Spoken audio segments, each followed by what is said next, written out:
Gas दरवाढीचा विरोधात सध्या काँग्रेसनं आक्रमक पवित्रा घेतलेला आहे।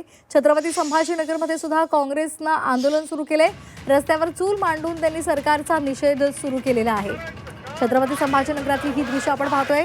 त्यांनी चूल लावलेली आहे, चूल मांडून त्यांनी त्यावर भाकरी करण्याचा हा प्रतिकात्मक चूल मांडून त्यांनी ही भाकरी केलेली आहे आणि सरकारचा निषेध नोंदवला जातोय। हातामध्ये त्यांच्या फलक सुद्धा पाहायला मिळतात।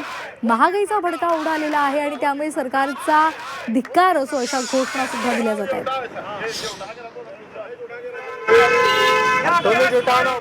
सरकारचा करायचं काय? सरकारचा करायचं काय? मोदी सरकार, मोदी सरकार, फडणवीस सरकार, मोदी सरकार, या गॅस वाढी करणाऱ्या सरकारचा करायचं काय?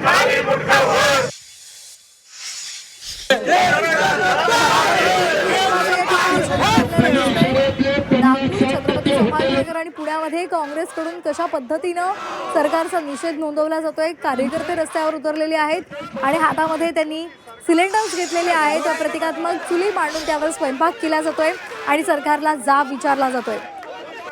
युद्धामुळे सध्या गॅस पुरवठ्यावर परिणाम झालेला आहे आणि त्यामुळे सरकारनं गॅस दरवाढीचा निर्णय घेतलेला आहे आणि सरकारच्या याच निर्णयाचा निषेध केला जातोय। पुणे, छत्रपती संभाजीनगर आणि नागपूरमध्ये सध्या काँग्रेसकडून आंदोलन केलं जात आहे।